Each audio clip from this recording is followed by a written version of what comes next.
cáncer es una enfermedad que ha ido en aumento en los últimos años y es considerada una de las principales causas de muerte. De acuerdo con la Organización Mundial de Salud, tan solo en 2018 la carga de cáncer ascendió a 18 millones de casos nuevos. En México, el cáncer es la tercera causa de muerte después de enfermedades cardiovasculares y diabetes. Es por eso que hoy les presentamos el reportaje El cáncer, ¿cómo respira?, donde podremos conocer un poco más de esta enfermedad y de su funcionamiento celular.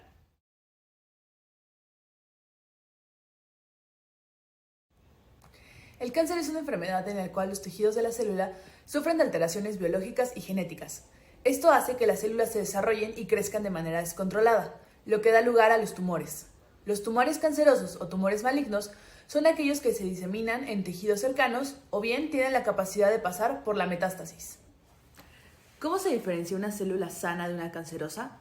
Hay diversos factores que ayudan a diferenciar una célula cancerosa de una sana, entre los cuales se encuentran la forma de la celda. Las células tienen distintos tamaños y formas, según las funciones que las diferencian. Sin embargo, las células del mismo tipo suelen ser muy similares entre ellas.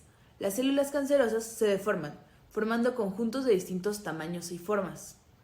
Del mismo modo, se presentan diferencias en el núcleo. Las células sanas tienen un núcleo de apariencia suave y con una forma esférica uniforme. Por otro lado, las células cancerosas tienen un núcleo deformado. Asimismo, se pueden distinguir por su cromatina. En las células sanas se presenta de una manera fina y uniforme, mientras que en las células cancerígenas se presenta de forma gruesa y se agrega en grupos irregulares. Finalmente, el nucleolo en las células cancerosas tiene un mayor tamaño y su forma es irregular. Hay características que las células cancerosas comparten entre sí, independientemente del tipo de cáncer que se trate. Entre ellas se encuentran independencia de señales de crecimiento, insensibilidad a estímulos que inhiben el crecimiento, evasión de apoptosis, invasividad y metástasis, un potencial ilimitado de replicación, angiogénesis sostenida, reprogramación del metabolismo energético y la evasión de la destrucción inmune.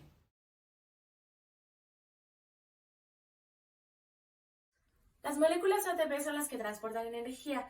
En las reacciones espontáneas, cuando las moléculas se oxidan, desprenden energía por los cambios de enlaces. Esta energía es la que las moléculas ATP almacenan. En los seres vivos, la oxidación de la glucosa sucede a partir de la glucólisis y la respiración. De estas se obtienen 38 moléculas de ATP por cada molécula de glucosa degradada. Las moléculas involucradas son los carbohidratos, lípidos y proteínas. Los carbohidratos están formados por cadenas largas de carbono, hidrógeno y oxígeno. En el metabolismo, estos cuando se queman producen energía a todas las células, además de liberar dióxido de carbono y agua.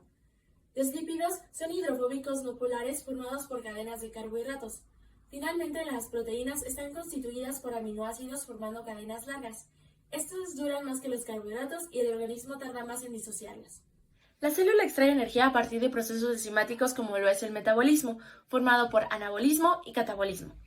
En el caso del metabolismo en los carbohidratos, es durante la glucólisis en donde se captura una parte de la energía cuando la glucosa se transforma en 2 moléculas de piruvato. El glucógeno es una forma de almacenamiento de glucosa en los vertebrados sintetizada por glucogénesis cuando la concentración de glucosa es alta y se degrada por glucogenólisis en caso de no ser suficiente. Para los lípidos, que en su mayoría provienen de la acetilcoenzima A, la forma más común es la del triglicerol, donde están los ácidos grasos almacenados en los adipocitos. En este tipo de metabolismo se regula la cantidad de ácidos grasos disponible en el cuerpo para la generación de energía y síntesis de moléculas, como los fosfolípidos. En caso de las proteínas, estas no se almacenan, sino que para su metabolismo pasan por el proceso de regulación de digestión de proteínas, que es el metabolismo de los aminoácidos y el turnover de las proteínas. Los aminoácidos de turnover son degradados y el metabolismo de los aminoácidos se da mediante la ruptura. La glucólisis que se da en las células cancerígenas se da debido a la sobreexpresión de genes que codifican para las enzimas que están encargadas de llevar a cabo esta ruta metabólica. El uso de la glucólisis en las células cancerosas no es por accidente y en realidad es deliberado, dado que la glucólisis es un mecanismo de respiración celular que no requiere de una gran cantidad de oxígeno y que por lo tanto es sumamente útil en escenarios donde en el citoplasma no existe este sustrato, como lo es el caso de las células cancerígenas. De este modo, es fácil entender por qué es que se utiliza la glucólisis, y esta se lleva a cabo dentro del citoplasma tanto de las células cancerosas como de las células normales.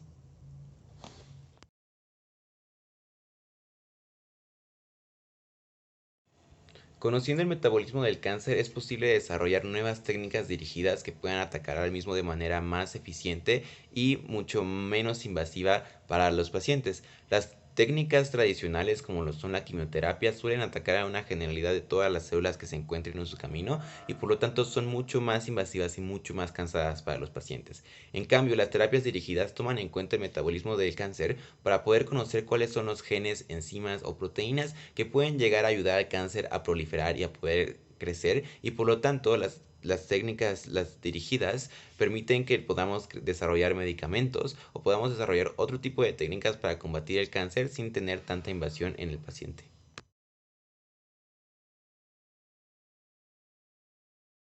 Si bien es imposible determinar exactamente qué es lo que causó un cáncer, conocemos que existen ciertos factores de riesgo que son por lo general lo que causan los cánceres. Si bien estos cambian de acuerdo al tipo de cáncer y de acuerdo a la población de la que estamos hablando, en la generalidad podemos encontrar algunos que son frecuentes y muy comunes entre los cánceres. Por ejemplo, el consumo de alcohol, la mala dieta, el uso de hormonas, infecciones crónicas, o también el exceso a la exposición de la luz solar, o por ejemplo comorbilidades como la obesidad, o haber estado expuesto a radiación y tabaco de manera constante. Estos factores de riesgo por lo general llevan o tienen una alta tendencia a causar cáncer. En 2020, los 6 tipos de cáncer más comunes a nivel mundial en mujeres y hombres de hasta más de 85 años son cáncer de mama, próstata, pulmón, colorectal, cervicouterino y de estómago. En el caso de México, 199,000 casos son detectados al año, de entre los cuales más resultan leucemia, cáncer de hígado, de mama, cervicouterino y de pulmón. El cáncer de mama es de los más comunes y que se presenta en mayor cantidad. El problema de este cáncer es que se presentan factores de riesgo que no son posibles de cambiar, como hacerse mayor, mutaciones genéticas, historial reproductivo y tratamiento con radioterapia antes de los 30 años. El cáncer es la principal causa de muerte mundial, siendo casi 10 millones de defunciones atribuidas a esta enfermedad. En México, esta representa la segunda causa de muerte tras las enfermedades del sistema circulatorio. Cada año, cerca de 400,000 niños contraen un cáncer, variando su tipo y el país en el que se encuentre. Cabe resaltar que en 23 países el cáncer más habitual es el del cuello uterino. En 2016 se hizo un estudio donde 4,1 millones de casos son informados anualmente, 8,2 millones mueren y 13% de las muertes mundiales. Diferentes factores sociales y biológicos pueden alterar la prevalencia del cáncer. Factores como pertenecer a un estrato de clase social más bajo y que en generalidad suelen coincidir con una mayor prevalencia del cáncer. Esto se debe a que las personas que se encuentran en situaciones económicas más deplorables suelen estar también expuestas a más factores de riesgo, tales como mala calidad en alimentos y bebidas, más posibilidad de habitar en zonas con mayor contaminación y pues en conjunto con hábitos de vida que pues suelen estar delimitados por clases sociales, donde las personas con clase social alta suelen tener más incentivos, como por ejemplo acudir a centros médicos y laboratorios para hacerse un chequeo periódico, entre otras cosas, lo cual es una desventaja si lo comparamos con la clase social baja.